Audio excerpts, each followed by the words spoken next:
Hi everyone and welcome back to Life Technologies. Thank you for watching. So we've been covering how you can use different BGP path attributes to control traffic flow in the network. We've discussed how you can use local preference, AS path and preferred value in our previous sessions. So when you want to control the incoming traffic, the inbound traffic to an AS, one of the options you have is using BGP MED, the multi-exit discriminator. So you can apply BGP MED attribute to control the incoming traffic or the inbound traffic into an AS.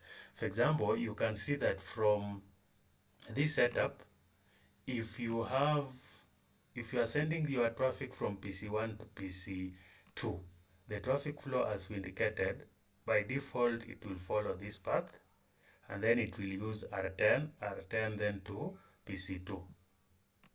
But then imagine you have control over the traffic flow in the internet AS.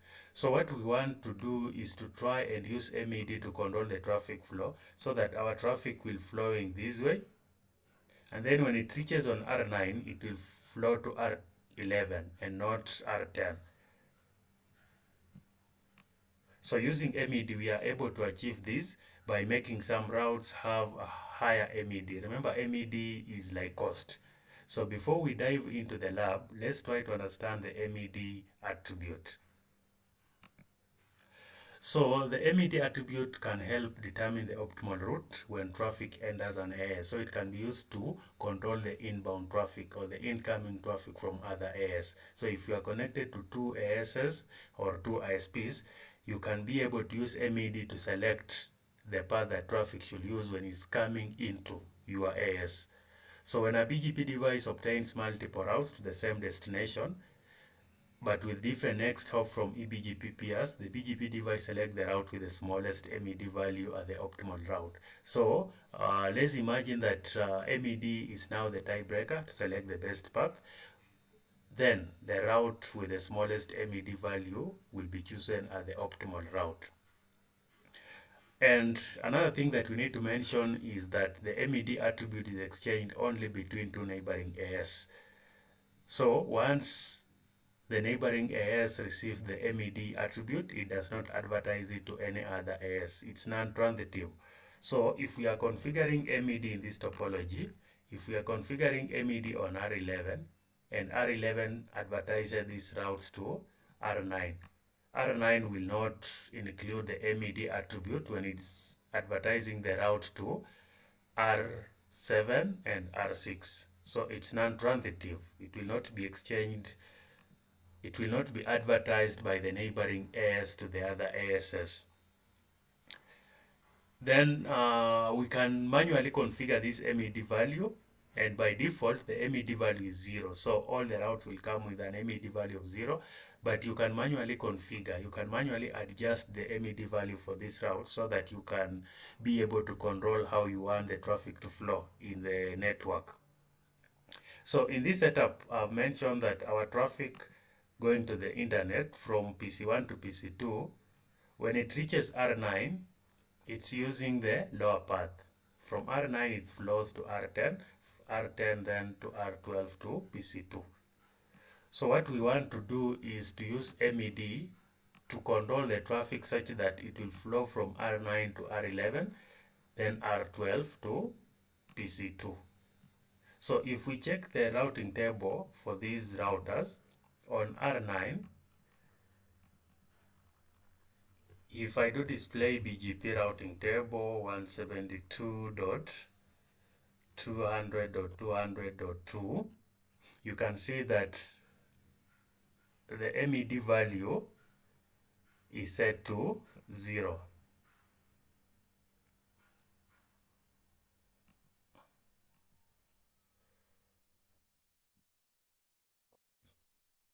Let's display BGP routing table 172.200.200. Just display BGP routing table. You can see that the MED value for this route is empty. There is no MED value set for 172.200.200.0. And the next hop is 40.40.1. The next hop is pointing to router 10. So what we want to do is to use MED. Remember, MED is just like cost for IGP. So if it's like cost, the smallest or the lowest cost is always preferred when route is being selected for IGP. So it's similar to BGP.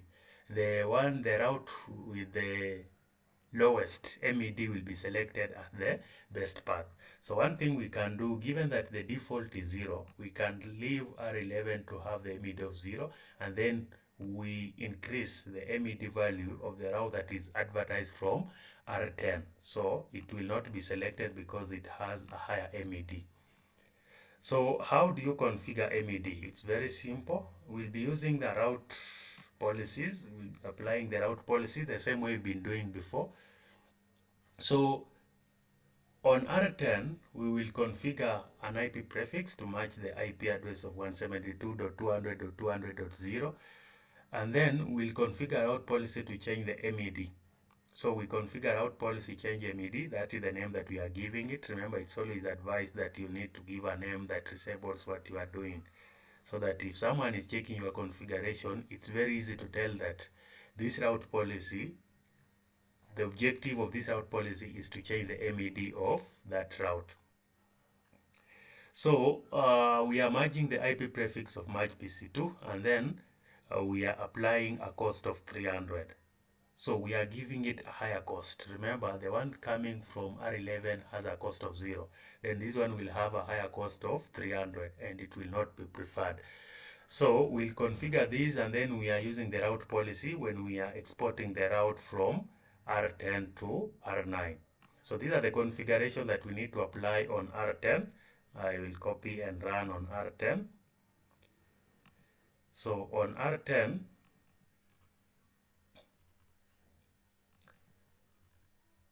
we can do a trace first from PC1. You can see that it's taking the lower path. When it reaches on R9, it will use the path from R10. So on R10, what we want to do is to configure the IP prefix, configure route policy, and then apply the route policy in BGP configuration in the export direction. So export in a way that when R10 is advertising the route to R9, this policy will take effect. So we apply it. Now, if we go to R9, it will take some time to update and display BGP routing table. It will take some time to update the MED value for the route that is coming. You can see we are still sending traffic to 40.40.40.1, but with time the MED will change, and then this router will prefer to send traffic to 50.50.50.1. So you can see this route has changed, and now the upper path is preferred. 50.50.50.1 is preferred. It has an MED of 0. This one is not preferred because now it has a higher cost of 300. If I display BGP routing table 172.200.200.0, you can see that now this route has MED of 300, and the router clearly tells her that it's not preferred because it has a higher MED, not preferred for MED. It has a higher MED value compared to this route. So this one will be selected as the best route, and this one will now be the backup path. Display just to display BGP routing table. So we have a MED of 300, but remember we have mentioned that when this MED value is exchanged between R10 and R9, it will not be advertised to R7 or R6. So if we check on R7 and R6, we don't expect this route to have an MED of 300. It should have an MED of 0, both of them, because MED is non-transitive. So it will not be exchanged between these two AS, 400 and 500 or 500 and 200. So if we check on R7 first, I do display BGP routing table. You can see that we don't have MED here. If we check on R6, we expect the same. display BGP routing table, we don't have MED value because MED, again, just to mention, it's non-transitive. It will not be advertised to any other ASs. Once it has been advertised to R9, it will not be advertised to R7 or R6 because they are in different AS. But if these routers are in the same, if we could have two routers in the same way, then it can be advertised within the AS, but not to other neighboring ASs. So this is how simple it is to use MED to control traffic flow. Remember, in this episode, we are controlling the incoming traffic, the inbound traffic from 500 to 600, which is the internet. So thank you for watching again, and please remember to subscribe to our channel, leave your comment, and like our videos. Thank you.